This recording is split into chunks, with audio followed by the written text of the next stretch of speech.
Bonsoir Anna, comment ça va? Bonsoir Jean, bonsoir, bonjour tout le monde. Ça va très bien, merci. Et toi? Ça va très bien, merci.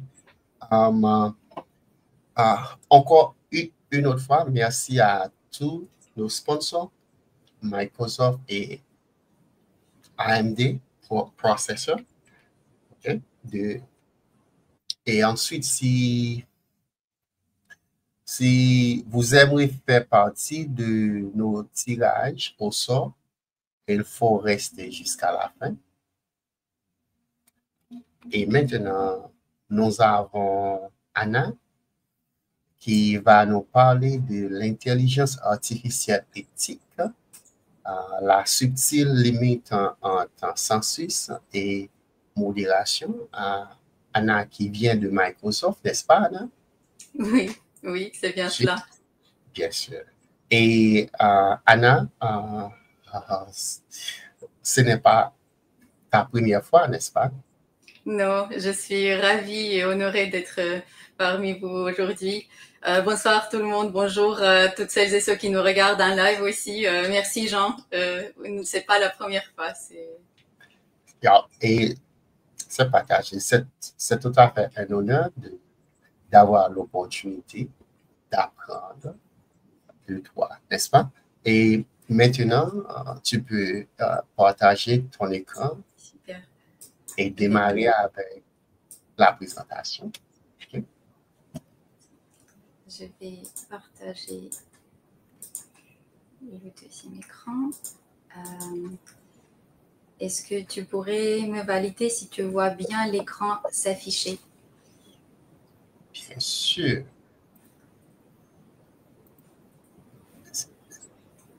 Très bien. OK. Merci. Super, merci Jean. Bon. Bonjour à tout le monde. Donc, le sujet que nous allons aborder aujourd'hui est à la fois un sujet d'actualité et c'est un sujet très important. L'IA éthique, la subtile limite entre censure et modération. Comment on peut assurer la neutralité à l'ère de l'information? À l'ère numérique actuelle, l'équilibre entre la censure et la modération est plus crucial que jamais. Alors que nous naviguons dans une époque où l'information circule librement et rapidement, assurer la neutralité devient un défi majeur. Dans cette session, j'aimerais vous parler des défis éthiques que l'on peut rencontrer quand on utilise l'IA, que ce soit l'IA générative ou pas, quand on travaille avec l'IA, et ainsi que voir quelques cas pratiques, comment on peut utiliser les piliers de l'IA responsable pour créer des solutions de l'IA éthique. Qu'est-ce que la censure et qu'est-ce que la modération? Quelle est cette différence entre les deux? Et pourquoi on doit veiller à ne pas franchir cette subtile limite afin que la modération ne devienne pas de la censure? La censure, comme on le sait probablement, porte souvent une connotation négative impliquant la suppression d'idées et de la liberté d'expression. En revanche, la modération, elle vise à maintenir un discours sain en filtrant les contenus nuisibles. Et la clé réside dans la recherche d'un équilibre qui protège les utilisateurs contre la désinformation et les contenus nuisibles, tout en préservant l'intégrité et la libre expression. Et cela nécessite des politiques transparentes, des algorithmes impartiaux et une participation active des plateformes et des utilisateurs. En favorisant un environnement où l'information est modérée de manière équitable, nous pouvons garantir que l'espace numérique reste un lieu de dialogue constructif et de perspectives diversifiées. Donc aujourd'hui, nous assistons à une véritable révolution dans notre manière d'accéder à l'information et de produire du contenu grâce à l'intelligence artificielle générative ou la Gen AI, dont on entend parler de plus en plus souvent. D'un simple prompt ou l'invite, ces modèles sont capables de parcourir des volumes massifs de données, de synthétiser des connaissances complexes et de fournir des réponses précises en quelques secondes. Ce qui prenait des heures de recherche peut désormais être accompli en un instant. Et ce n'est pas tout. l'IA générative ne se contente pas de restituer l'existant, elle crée. Elle rédige des articles, génère des images, compose de la musique et même du code. Elle devient un véritable partenaire créatif, capable d'amplifier notre imagination et de repousser les limites de ce que nous pensions possible. Et cette transformation, elle touche tous les secteurs, l'éducation, le marketing, la santé, les médias, l'environnement et ainsi de suite. Et elle permet une personnalisation à grande échelle, une productivité accrue et une démocratisation de la création. Donc, en résumé, l'IA générative redéfinit notre rapport à la connaissance et à la créativité. Et elle ne remplace pas l'humain, elle l'augmente. Et la question que nous devons nous poser aujourd'hui, c'est comment allons-nous tirer parti de cette puissance pour innover, apprendre et créer autrement. L'avenir est génératif et le choix vous appartient. Êtes-vous prêt à plonger dans l'univers fascinant de l'intelligence artificielle et à en embrasser tout le potentiel transformateur? Les opportunités sont immenses et l'impact est profond. Ce n'est pas juste une simple évolution technologique, c'est une révolution silencieuse qui redéfinit notre manière de créer, d'innover et de résoudre les problèmes. Alors que nous contemplons les contours du futur, il devient essentiel de reconnaître la puissance transformatrice des technologies génératives. Elles ne sont pas de simples tendances passagères, elles incarnent un changement de paradigme. Et grâce à elles, nous pouvons accélérer l'innovation, concevoir des produits inédits et offrir des expériences clients plus riches et personnalisées. Donc la vraie question est la suivante. Serons-nous acteurs de ce changement ou simples spectateurs? C'est une invitation à réfléchir à notre capacité à nous adapter, à innover, à oser.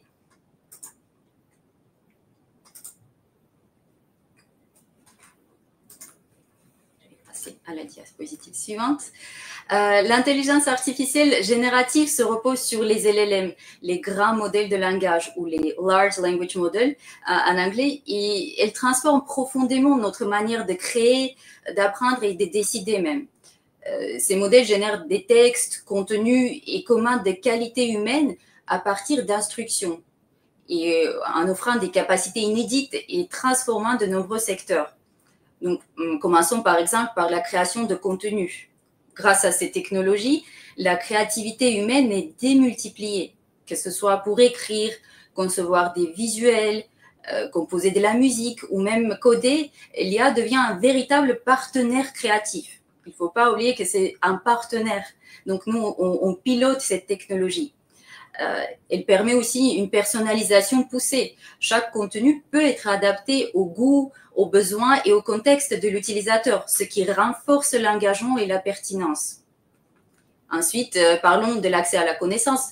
Les modèles de langage peuvent analyser des millions de données en quelques secondes pour fournir des réponses claires, précises et contextualisées.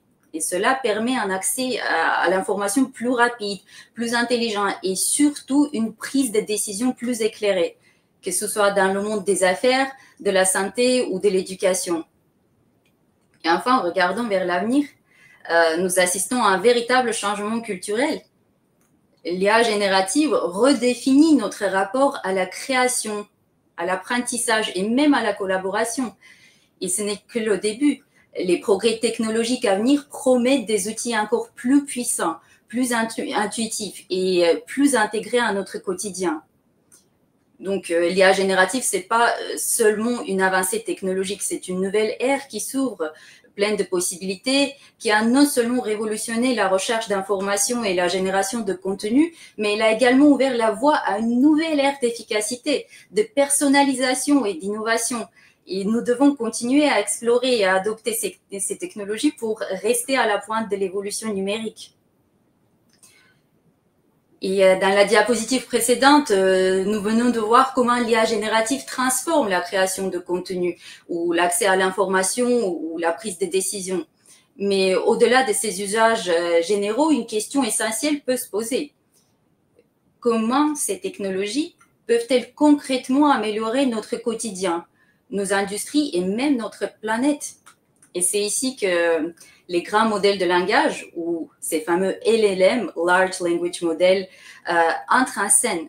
Leur capacité à comprendre, générer, analyser les données textuelles à grande échelle ouvre des perspectives incroyables dans des domaines aussi variés que l'environnement, la santé, la finance ou encore le service client. Donc, si on commence par l'environnement, les LLM peuvent contribuer à la lutte contre, par exemple, le changement climatique en aidant à développer des cultures résistantes aux conditions extrêmes, en analysant des données agricoles, climatiques et même génétiques. Ils peuvent aussi anticiper les risques environnementaux, comme les inondations, ou pensons aux incendies ou les sécheresses, en croisant les données météorologiques, géographiques et historiques. Et par conséquent, cela va permettre au gouvernement et aux ONG de mieux se préparer et d'agir plus rapidement. Donc, les LLM, il y a peu aidé l'humanité aussi. Dans le domaine de la santé, les LLM sont déjà en train de transformer les pratiques médicales. Ils utilisent les centres de la santé, ils utilisent souvent des rapports, ils utilisent les LLM pour analyser des rapports médicaux, détecter des signaux faibles dans les symptômes, proposer des diagnostics préliminaires. Ils génèrent aussi automatiquement des notes de consultation ou des résumés de sortie. Donc, cela allège considérablement la charge administrative des soignants. Et surtout, ils peuvent suggérer des plans de traitement personnalisés en tenant compte de l'historique médical du patient. Si on prend l'exemple de finance, ces modèles peuvent analyser des rapports complexes, détecter des anomalies, automatiser des tâches répétitives et même aider à la prise de décisions stratégiques.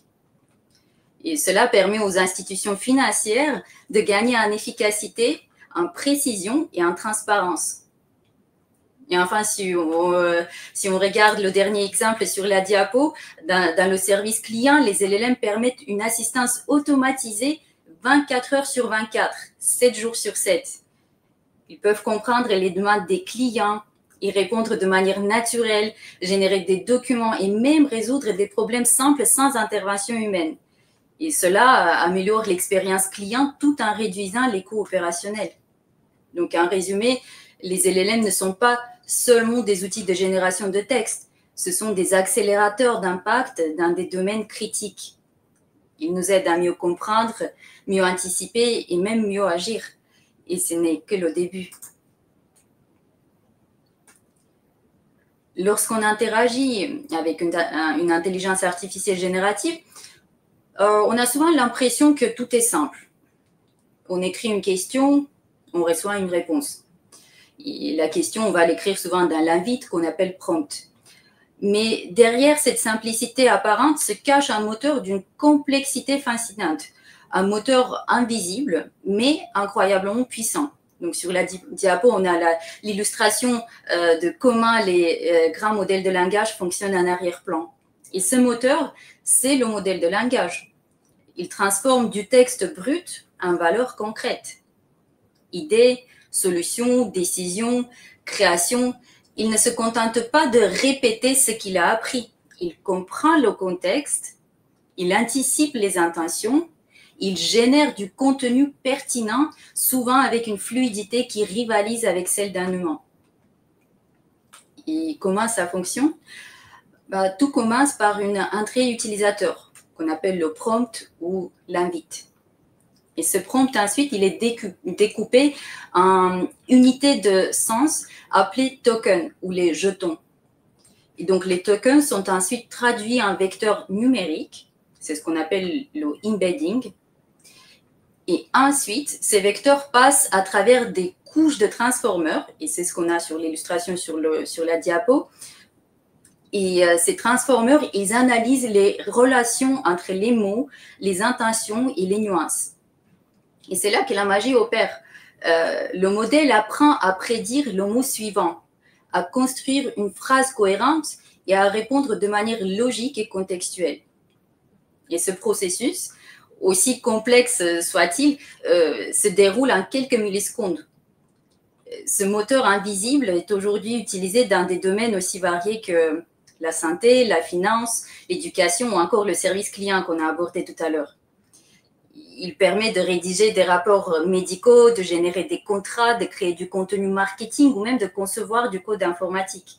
Donc, en résumé, l'IA générative ne se contente pas de juste créer du texte, elle transforme des idées en action, des données en décision, des mots en impact. Et ce moteur invisible, c'est ce qui rend tout cela possible.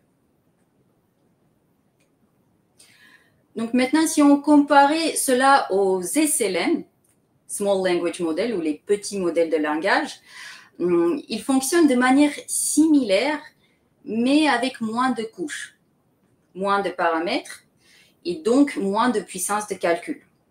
Donc cela les rend plus rapides, plus légers, mais aussi moins performants sur des tâches complexes et sur des tâches très généralistes. Donc, si on voulait comparer les LLM aux SLM, les LLM sont idéaux pour des cas d'usage riches et variés. Ça peut être la rédaction, le codage, analyse de données, et ainsi de suite. Les SLM, eux, ils brillent dans des environnements contraints, applications mobiles, objets connectés ou assistants embarqués. Donc, en résumé, comprendre comment fonctionne un LLM nous aide à mieux choisir entre puissance et légèreté selon les besoins. Et dans un monde où l'IA devient omniprésente, ce choix est stratégique. Donc, lorsqu'on parle d'intelligence artificielle générative, souvent, c'est ce qu'on a aussi sur la diapo qu'on est en train de visualiser, on passe souvent aux grands modèles comme GPT-4 ou peut-être GPT-3.5 ou Claude ou d'autres. Donc, ce sont les LLM, les Large Language Models. Et à titre d'exemple, on a quelques critères de comparaison entre Large Language Model et Small Language Model sur la diapo, et pour voir justement à quel point la qualité sera différente, selon la quantité de ressources nécessaires sera différente. Donc, ce tableau, il permet de comparer un petit peu. Mais donc, la puissance des LLM, on peut même le voir depuis la table, ça a un coût. Les LLM sont lourds, ils sont gourmands en ressources et ils nécessitent souvent une infrastructure cloud avancée. Donc, ils sont idéaux pour des cas d'usage exigeants, comme par exemple si on avait besoin de créer un assistant virtuel professionnel ou pour la recherche scientifique ou pour générer de contenu à grande échelle. Dans ces cas-là, on choisirait plutôt les Large Language Models. Mais à l'opposé, ici, on a les SLM, Small Language Model, moins connus du grand public. Ils sont pourtant en train de gagner de terrain. Pourquoi? Parce qu'ils sont légers, ils sont rapides, ils peuvent fonctionner localement, par exemple sur un smartphone ou un ordinateur portable ou même un objet connecté. Et donc, les SLM, par conséquent, sont parfaits pour des tâches ciblées, telles que répondre à des questions simples, alimenter un chatbot embarqué, ou par exemple offrir une assistance vocale dans une application. Et leur coût d'exploitation aussi est bien plus faible, donc ce qui les rend accessibles à un plus grand nombre d'acteurs, notamment dans les PME ou les environnements à ressources limitées. Donc, si on voulait faire un petit résumé sur ce qu'on voit sur ces diapos, les LLM et les SLM ne sont pas en concurrence, ils sont complémentaires. L'un offre la puissance, l'autre la légèreté et la profondeur. Et selon le contexte, le bon choix peut faire toute la différence. Jusqu'ici, nous avons plutôt vu comment les LLM transforment du texte en impact.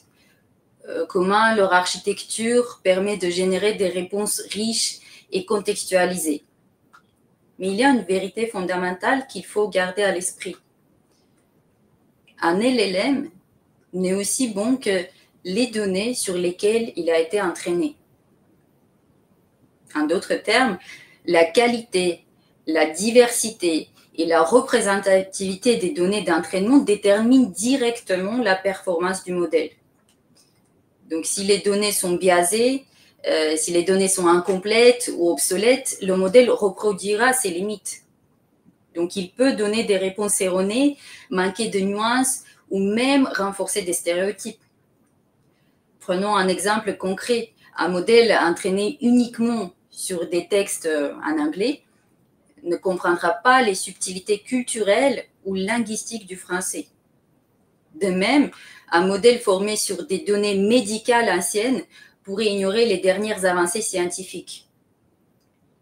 Et c'est pourquoi les entreprises et les chercheurs investissent massivement dans la curation des données. Il ne s'agit pas seulement d'avoir beaucoup de données, mais d'avoir les bonnes données, diversifiées, fiables, actualisées et éthiquement collectées. Donc ici, on a une petite démonstration, je vais jouer la vidéo.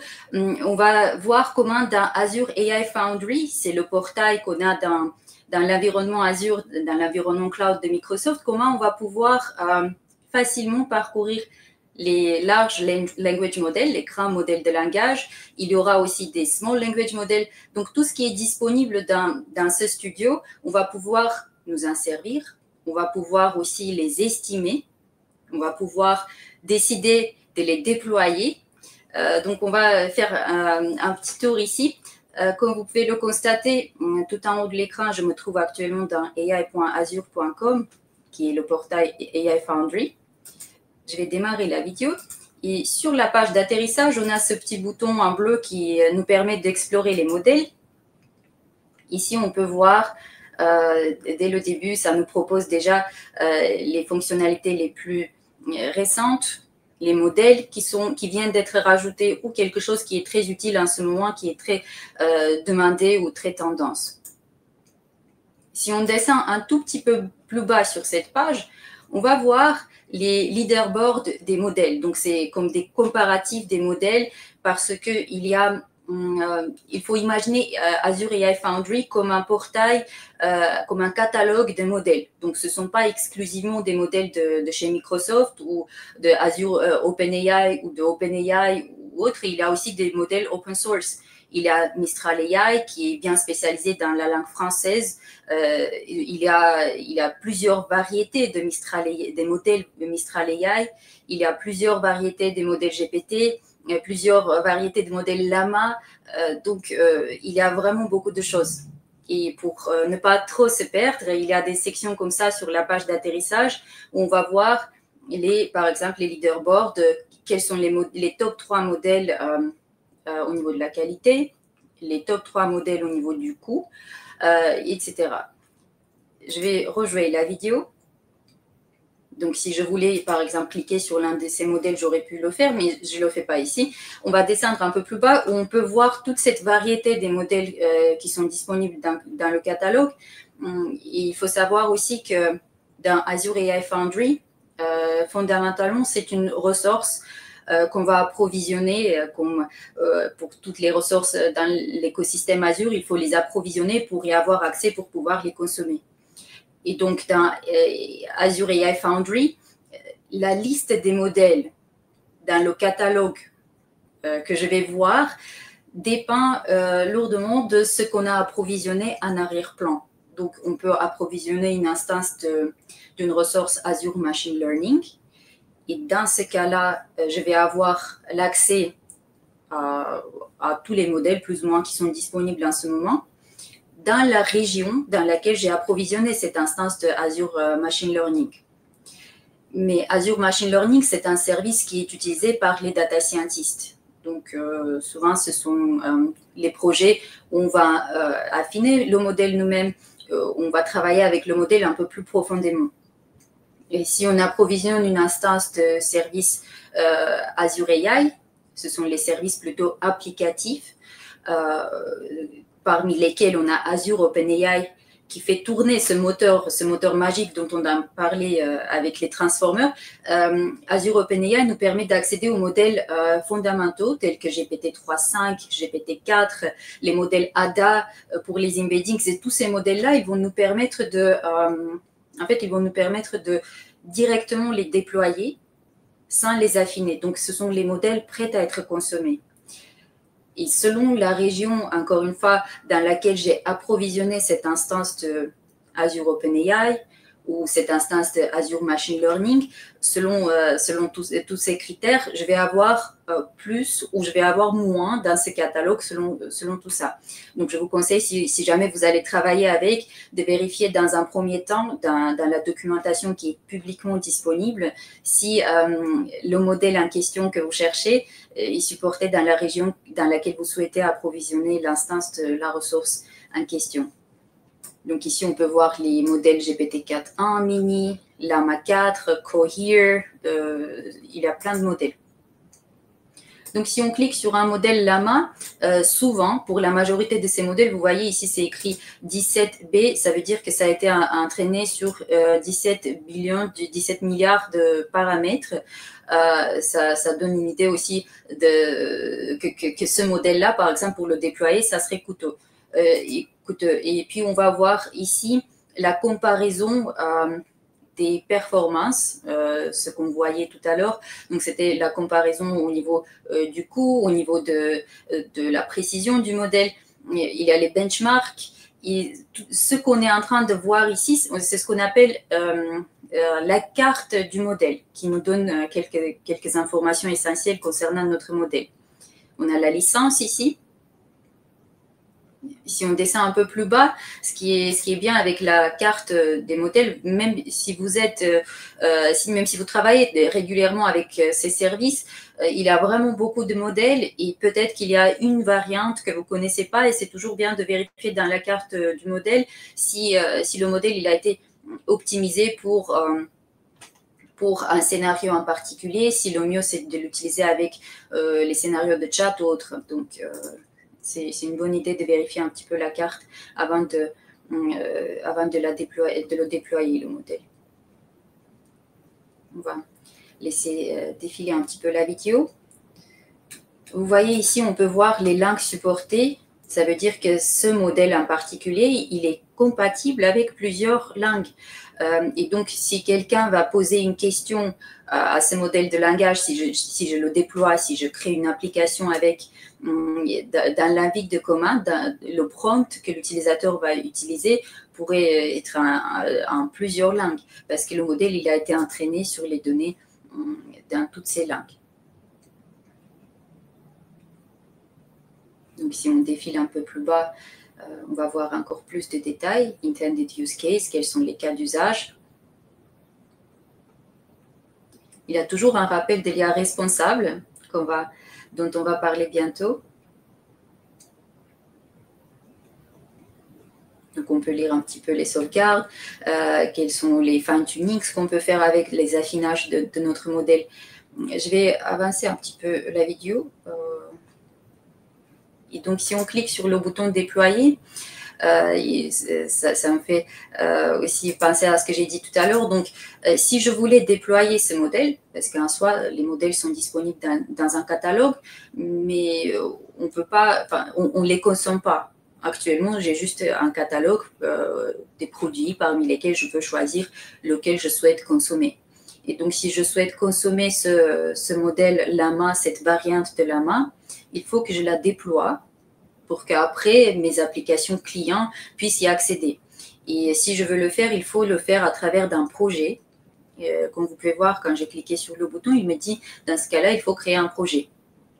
Et c'est normal parce que dans un projet, il y aura des ressources sous-jacentes dont on a besoin pour faire tourner cet algorithme dans le cloud pour le consommer. Je vais avancer un petit peu la vidéo. Je vais juste trouver ma souris. Et je vais l'avancer vers ici. Donc, ici, je ne déploie pas le modèle. Le but, c'est vraiment de les explorer, de les benchmarker, de les comparer les uns aux autres.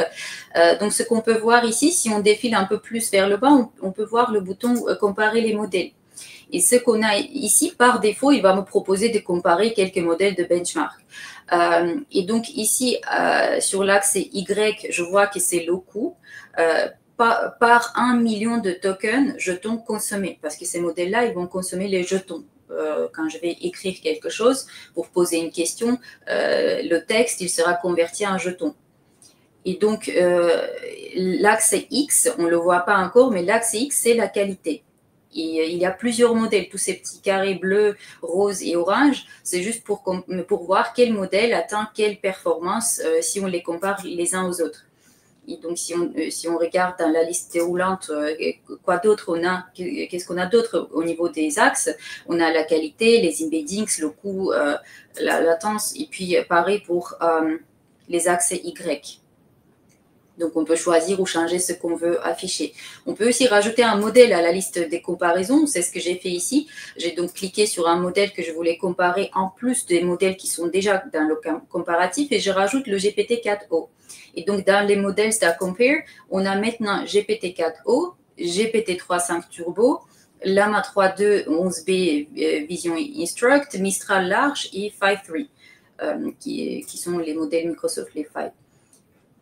Donc, on voit que Mistral Large, sur la petite carte qui apparaît, on peut voir quelles sont les performances de la même manière que GPT-4o. Donc, on peut les comparer avant de décider lequel on veut déployer, de voir quel est le compromis qu'on est prêt à faire. Est-ce qu'on veut compromettre un peu le coût ou au contraire, on veut compromettre un petit peu les performances. Et ce qu'on a ici, par la suite, j'aurais pu aussi les comparer, ces performances, en utilisant un prompt, le même prompt avec deux modèles différents pour visuellement voir, faire un appel à ce modèle, à deux modèles différents et dire quelle est la réponse, quelle est la différence entre ces deux réponses qu'on va recevoir. Et ce qu'on a ici, je ne vais pas trop rentrer dans le détail de ce qu'on fait dans le code ici. Vous pouvez aussi l'avoir à titre d'échantillon dans les références qu'on a.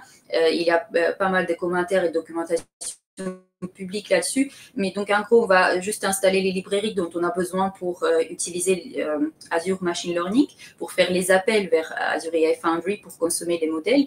Donc c'est des packages Python. On peut utiliser soit les ressources dans le cloud pour faire tout cela, soit comme ici dans cet exemple, j'ai un Visual Studio Code qui tourne, dans lequel je fais tourner tout ça. Bien évidemment, il faut se connecter aux ressources dans le cloud, donc il nous faut le point de terminaison et la clé de l'API. Donc c'est pour cela qu'on a cette cellule.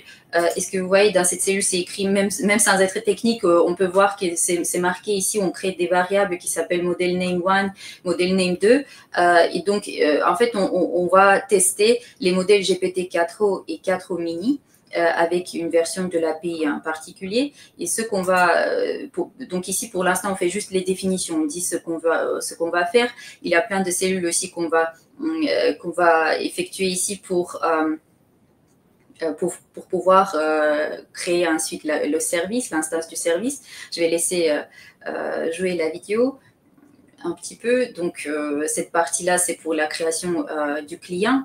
Vu que je vais tester deux modèles, il faut que j'instancie deux clients, client 1 et client 2. Pourquoi? Parce que je vais créer deux déploiements à part et je vais faire appel à deux modèles différents qui sont déployés dans deux déploiements différents. Et donc, si on va descendre un peu plus bas, une fois que cette cellule soit exécutée,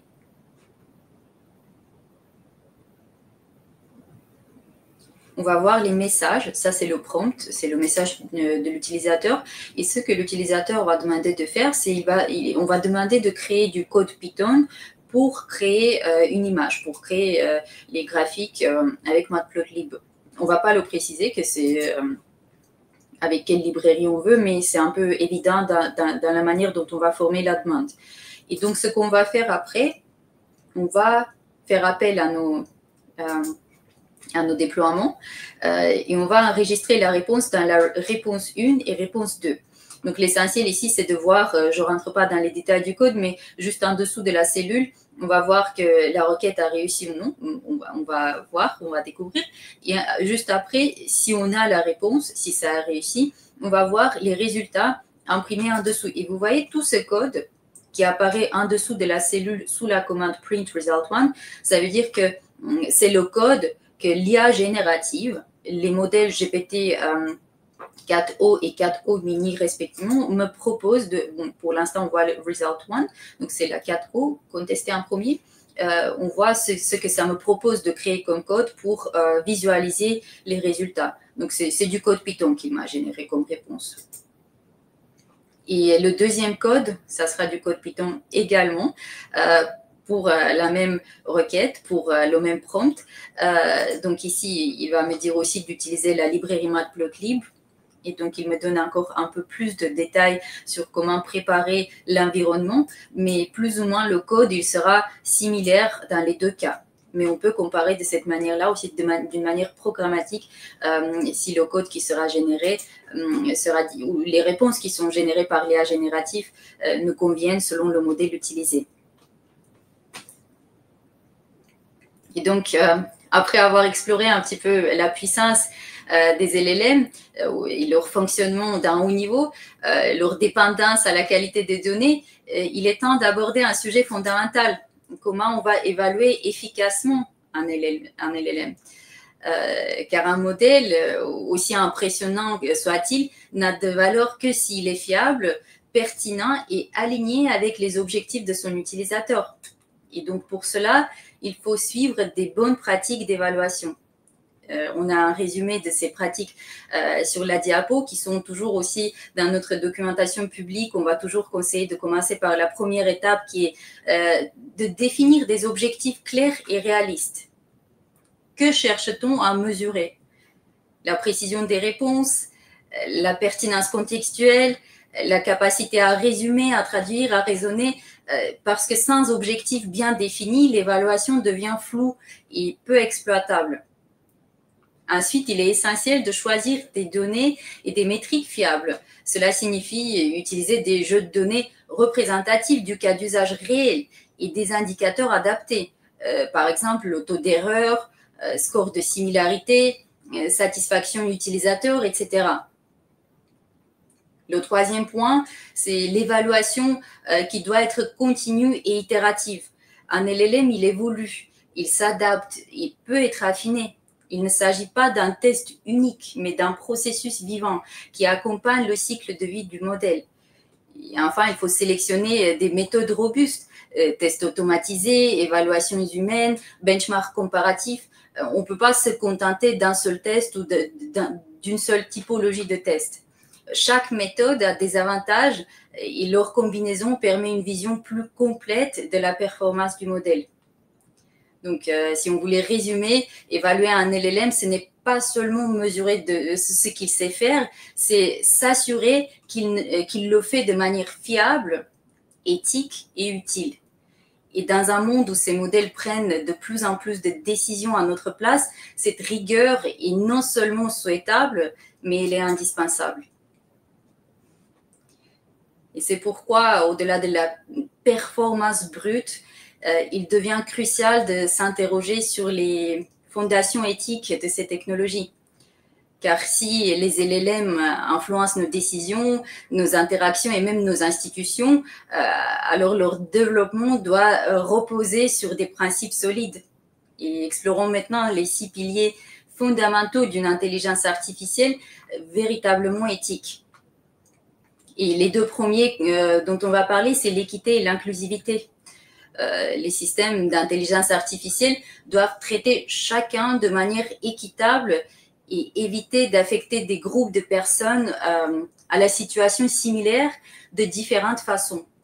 Par exemple, quand les systèmes d'intelligence artificielle fournissent des conseils sur les soins médicaux ou les demandes de prêt ou l'emploi, ils devraient faire les mêmes suggestions à toutes les personnes présentant des symptômes ou des situations financières ou des qualifications professionnelles similaires.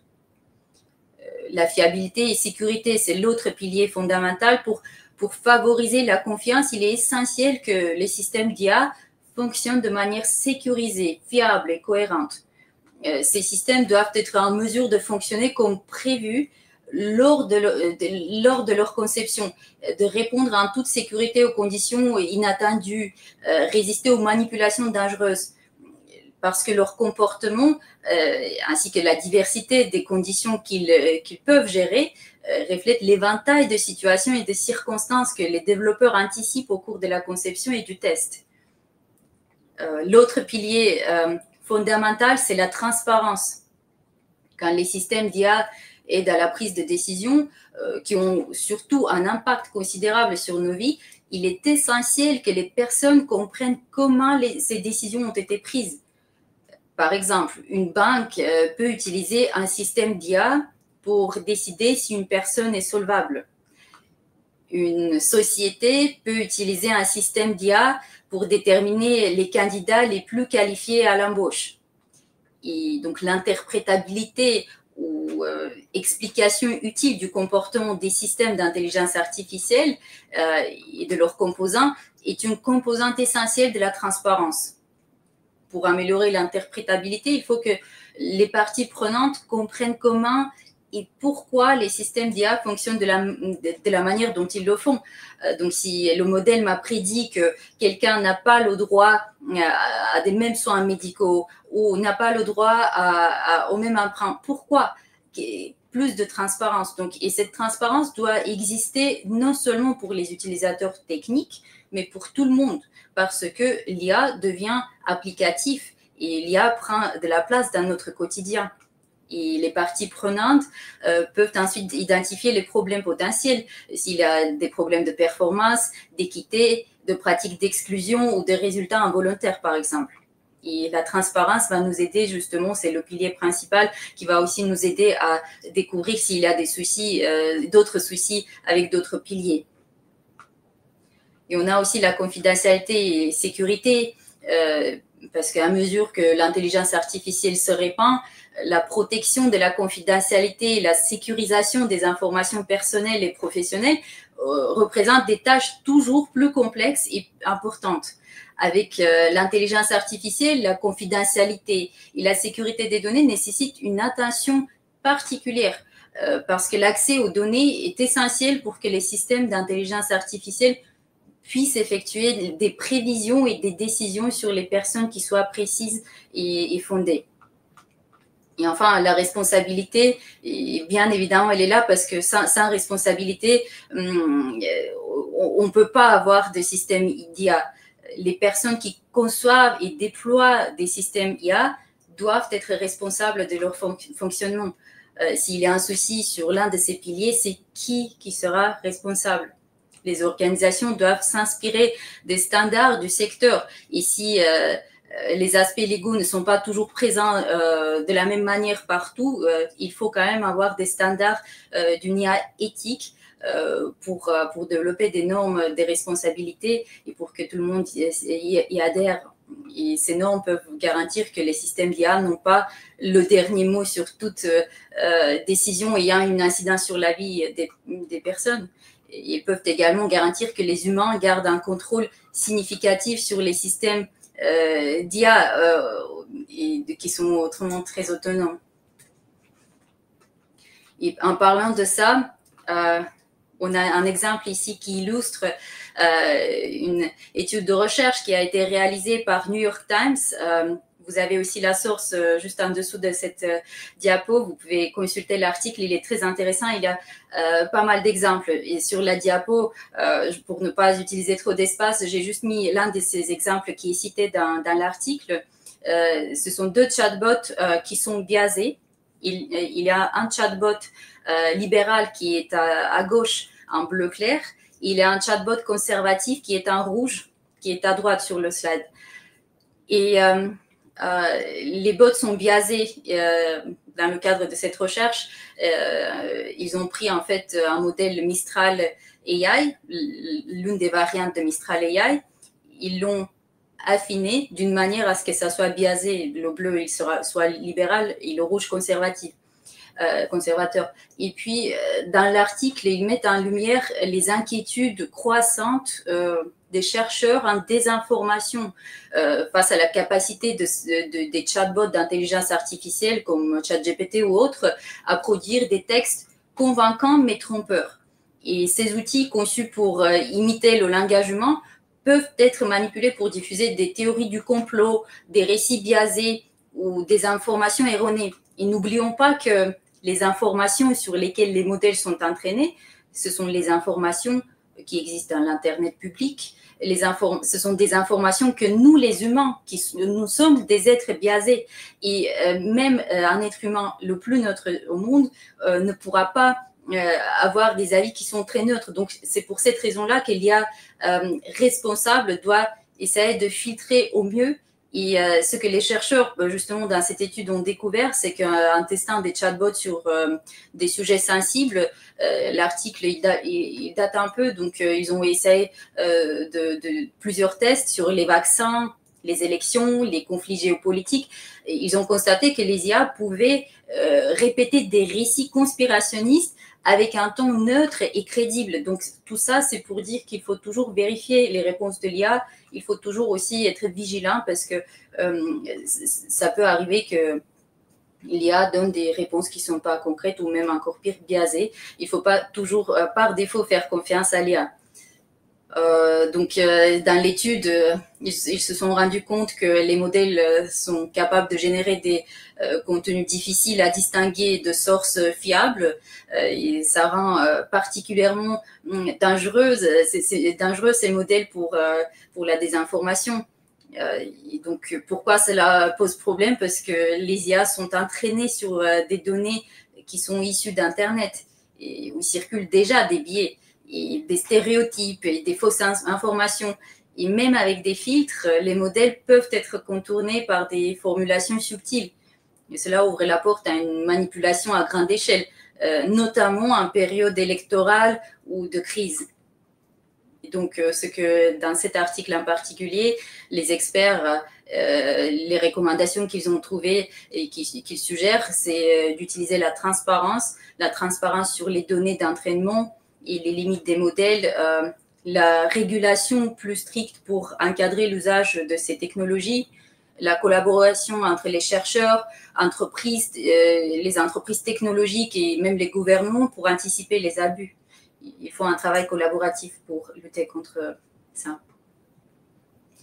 Maintenant, imaginons qu'un système d'IA va décider qui obtient un prêt ou pour l'autre exemple que j'ai cité tout à l'heure, un entretien d'embauche ou pour un traitement médical.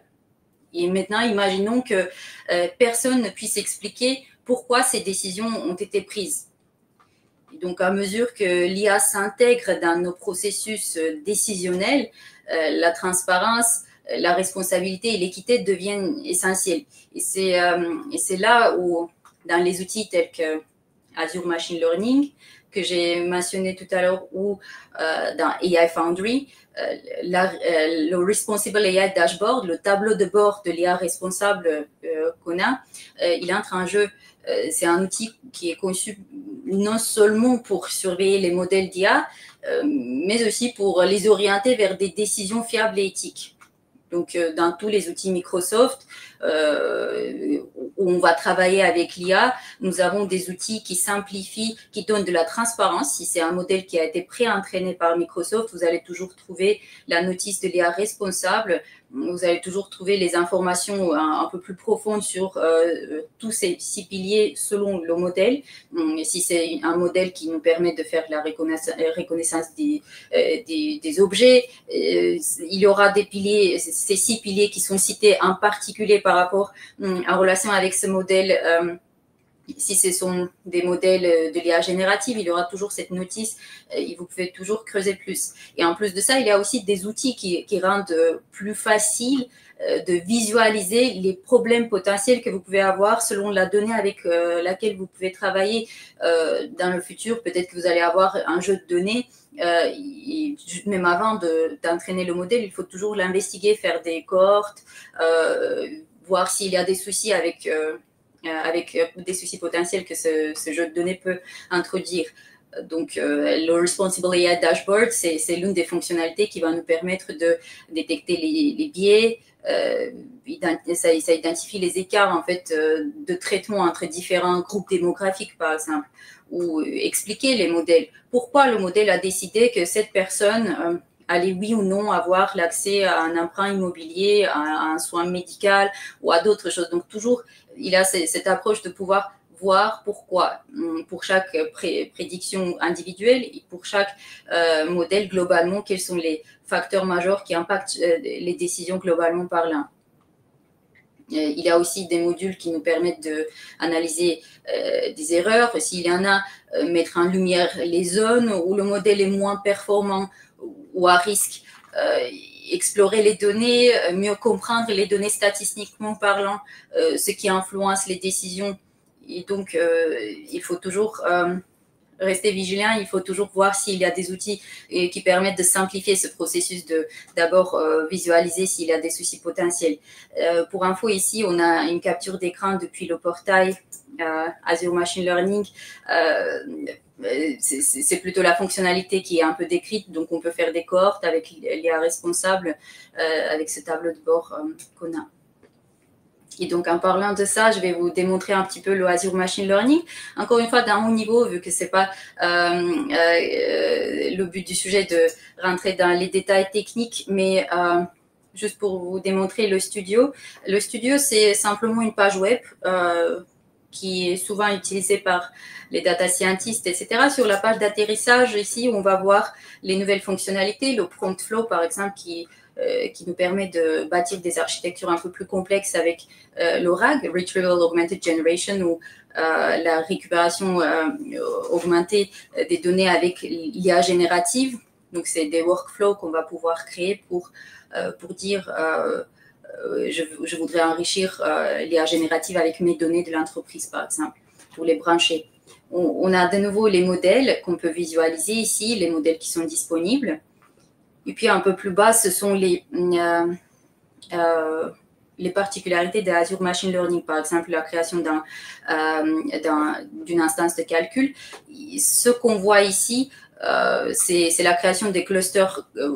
Les clusters, c'est le calcul dans le cloud qui va me permettre de déployer le modèle ou de faire tourner des expériences dessus. Il y était déjà, j'avais une instance de calcul qui était en train d'être créée.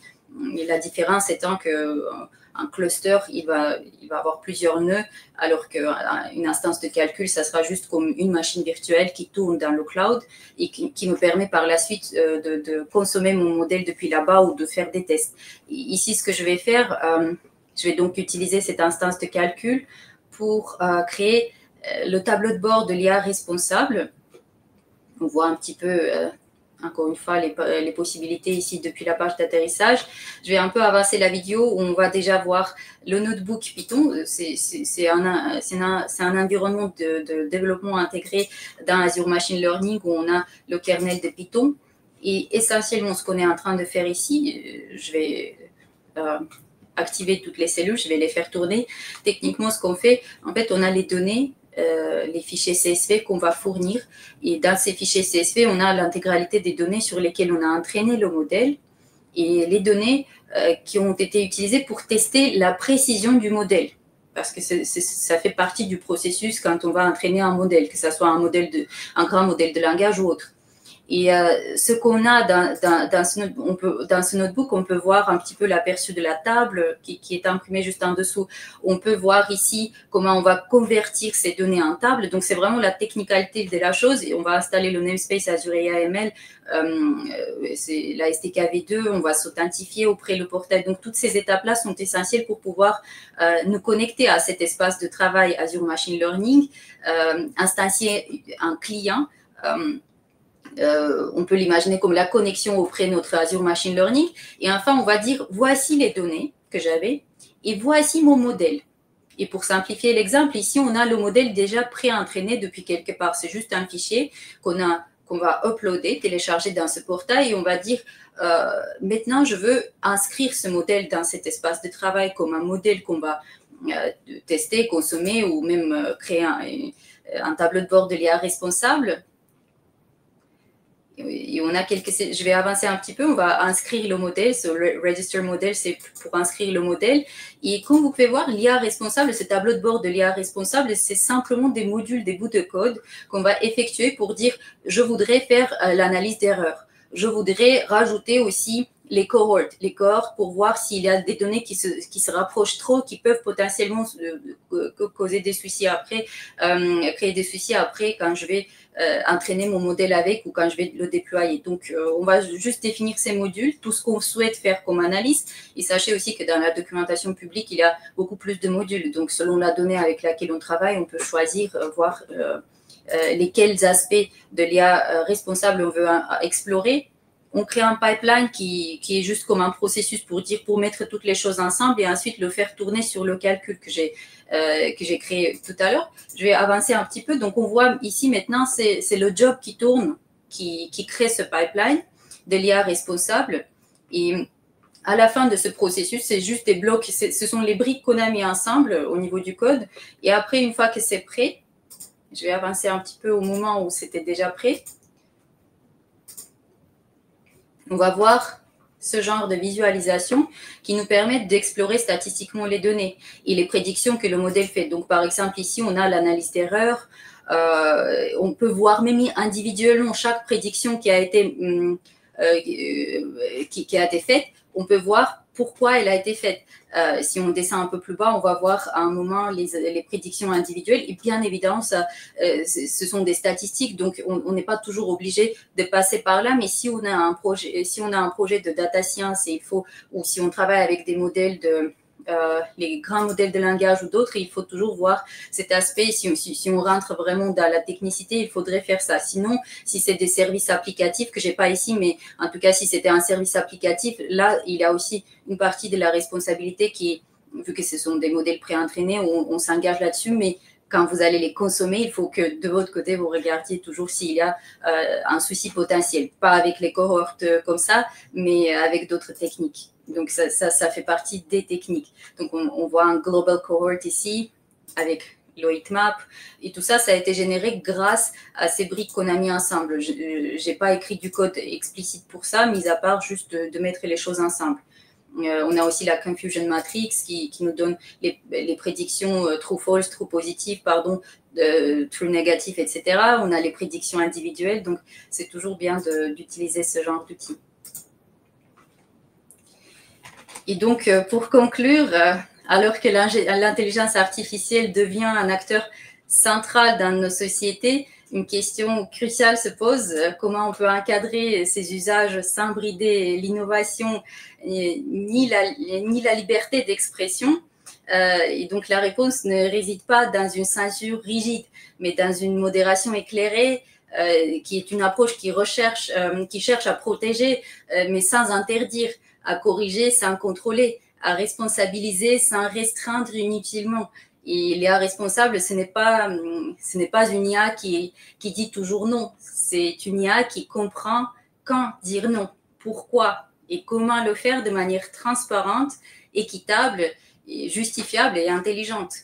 Et en fin de compte, construire une IA éthique, ce n'est pas seulement une affaire de technologie. C'est un choix de société, c'est un engagement collectif pour que les décisions automatisées restent au service de l'humain et non l'inverse. Donc, je vais démontrer ici la liste des références si vous souhaitez l'utiliser. Merci beaucoup d'avoir suivi cette session. Je vais m'arrêter ici pour voir s'il y a des questions. N'hésitez pas. Hello, Anna. Thank you. Merci beaucoup. You're welcome. Ça a été vraiment parfait. Merci pour cette présentation. Est-ce qu'on a des questions? Paraît-il qu'on n'a pas des questions? Okay. Mais on a des commentaires, par exemple. Est-ce que tu peux voir ça? J'arrive, je vais m'y connecter. Je vais juste enlever le son. Oui, je commence à voir. Montrer votre appréciation. Quels sont les avantages et les limites de l'utilisation Direct Lake? Donc ça, je pense que c'était pour le présentateur précédent. Il a déjà répondu. Non, je pense qu'il n'y a pas de commentaires ou de questions d'après moi. Il n'y a pas de questions. Merci beaucoup. Okay. Merci Jean. Merci tout le monde. Merci pour tous les supports. OK. Et j'espère que l'année prochaine, Merci. OK. Merci Jean. Vraiment, c'était un plaisir.